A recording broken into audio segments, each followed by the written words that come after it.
Hey guys, James Wilson Taylor here for Rock Sound. It's another of our video calls where we've been chatting to everybody while we've all been stuck at home. I'm delighted to say from Fame on Fire, Bryan's on the line. How are you, man? I'm doing good. Hanging out at home, playing a lot of video games, writing some music. Make the best of the time. Exactly. Absolutely. Got to say, I'm immediately admiring your kind of Star Wars, and is that Batman below it? What's going on behind you there?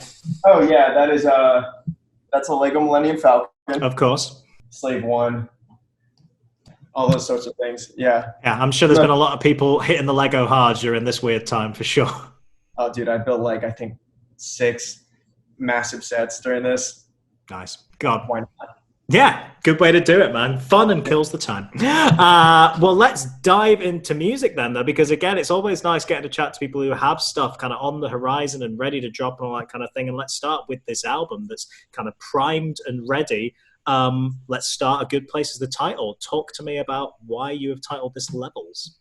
We titled it Levels mainly for the reason that in mental states, there's a lot of different levels to what you're trying to overcome. Whether it be that one day you're just insanely anxious and the next day you're just insanely depressed, or you're really, really happy. There's so many different levels to those words almost, there's different levels to depression. There's different levels to, there's being sad, and then there's being you just don't want to be on this earth anymore, So that's really our takeaway from it. There's just so many different levels to pretty much the darkness that is this album. Yeah, no, that's really, really interesting. I guess you can see that already in some of the singles that have come out, but you really are exploring those themes and not afraid to wear those emotions and that kind of thing on your sleeve. Talk to me about lyrically approaching that, because I imagine it's quite a heavy process naturally to access that side of what you want to say. Yeah, I mean, the thing is it's therapeutic to write these songs because, it's just a way to get it out without really having to sit down and talk to anybody or tell anybody what you're really going through.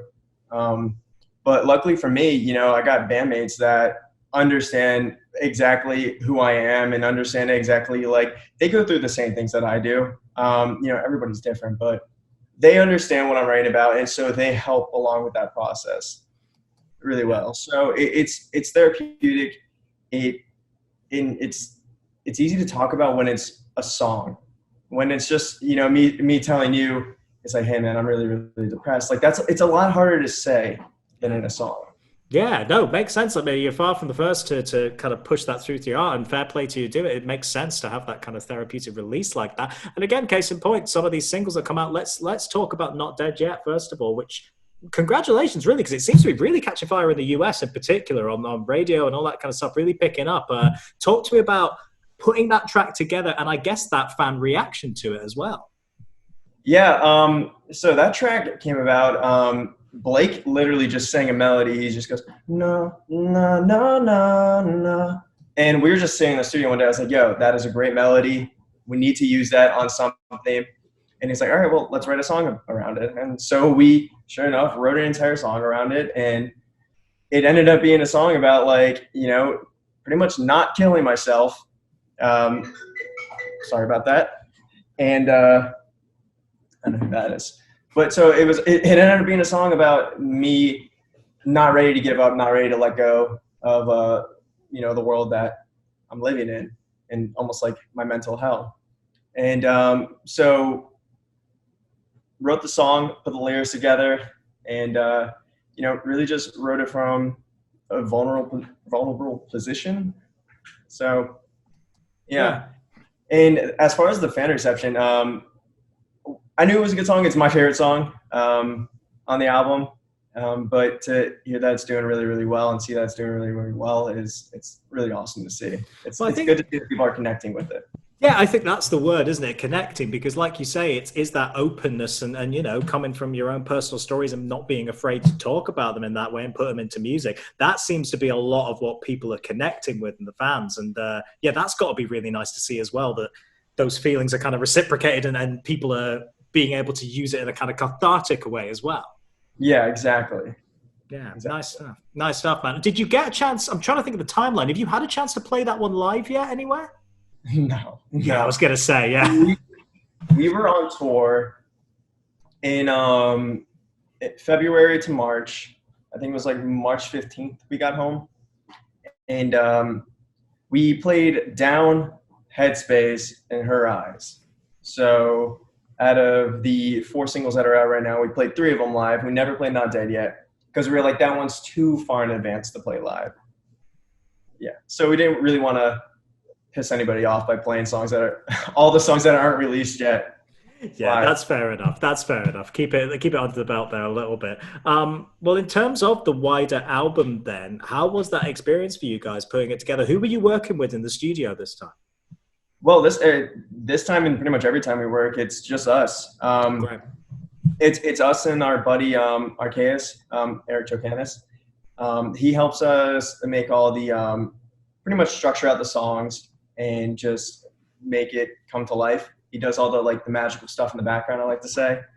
And Blake does a lot of that too. But so it was pretty much just us. I mean, I have a studio, our bass player has a studio, and we just put it together pretty much in my room. And I sent it off to Chris Crummett to get mixed and mastered, and he crushed it. And that's pretty much the gist of it. We're really self-sufficient. Yeah, no, that's a great way to be, though, and particularly at this time, because like you say, you've been trying to work on some stuff at home, and if you're already in that kind of mode, I imagine that would make it a lot easier. So how has that worked in this kind of lockdown period? Have you just been playing with ideas in your home setup? Have you been communicating with the guys indirectly? How's it work? Well, luckily enough, we all live very, very close to each other. Good stuff. Like 10 minutes away from each other. And so there was definitely a solid 3 months where we did not see each other. We were just sending in ideas back and forth. And then eventually we kind of said, fuck it. We can't really do this anymore. Let's get in the studio. Let's work on some demos. Because honestly, right now we have like 52 demos of just material for the next album. Wow. Before this one's even dropped, you're that far ahead of it.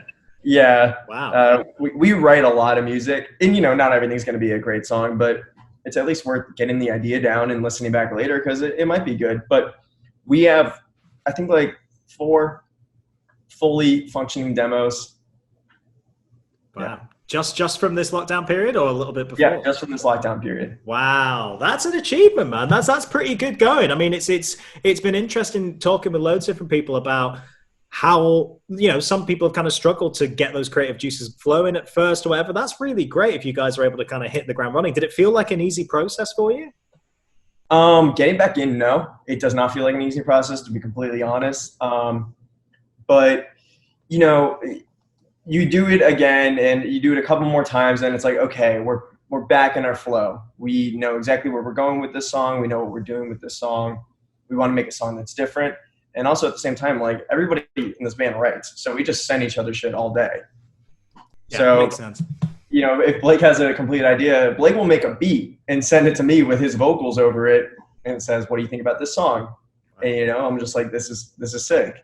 Let's, tweak a couple things here and there, but, it's a great song. And same thing, I send things to Paul, I send things to Blake, Paul sends things to me, vice versa. We're all just sending things back and forth to each other. That's nice when you get that kind of open collaborative process, I should say, like that. It's not, it's best idea wins. Everyone kind of chuck it in. It's really, really cool to see, right?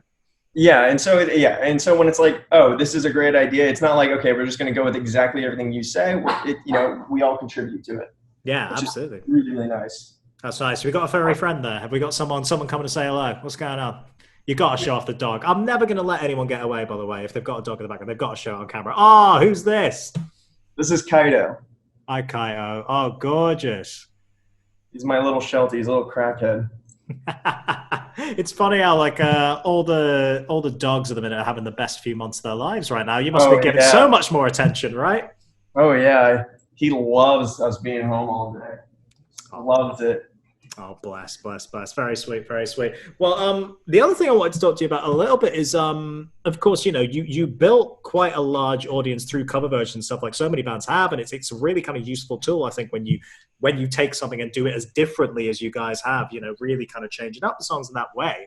Is that something you guys want to keep pursuing? I know you've done it kind of sporadically over the last kind of few months or year or so. Is it something you want to keep going now you've got the new music out there as well?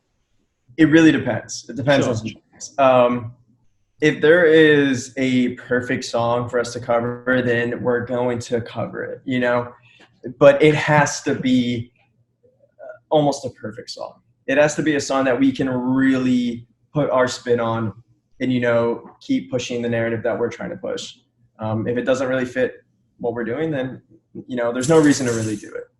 But we do enjoy doing covers, but it just has to be the right song. Yeah, We're not going to it has waste to be our right. time. No, of course. Is there anything you've heard of late? Do you think, oh, maybe that could work for us? Anything kind of caught your ear recently? We talked about doing, I think it's Rockstar by The Baby and Roddy Ricch. Yeah. We talked about doing it.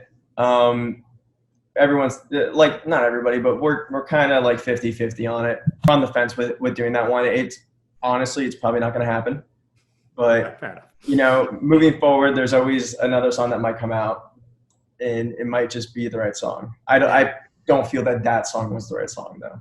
Yeah, just gotta keep your ears peeled, I suppose. Just keep being ready for it. You know, and see what will work for you guys. Well, I want to leave you with this then, because I guess you know, we'll catch up properly when this album's out and people can hear it in the world and everything. But it's an exciting time for you guys putting out this new music and taking those kind of first steps. Something I ask bands a lot when you're at kind of this level is, what are the aims for you within the next year? I know the world's insane, but let's say it gets back to normal pretty swiftly. What would you like to be setting out in this Levels era? Well, if we didn't get insanely fucked by coronavirus, like the rest of the world, you know, album years like this being our freshman album year, it hurt. It does definitely hurt.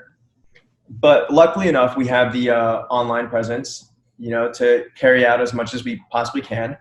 But as far as the Levels cycle, we definitely want to go on tour, whether it be a headlining tour, opening up for a bigger act, whatever. We definitely want to tour off this album. We definitely want to sell a lot of albums. And we just want a lot of people to hear our new original music. I mean, like, we got 13 songs on the album. There's got to be something in there for somebody, you know? Absolutely. Yeah. No, that makes perfect sense, and it's a good aim to have. Yeah, Bryan, man, it's nice to meet you, even virtually like this. And, you know, we look forward to when that happens, that you are able to come over and do some live shows and we can get back to normal again, whenever that may be. But in the meantime, man, take care of yourself, and we'll hopefully chat to you again soon. It sounds good, James. I appreciate it, man. Nice one. All right, Bryan, everybody.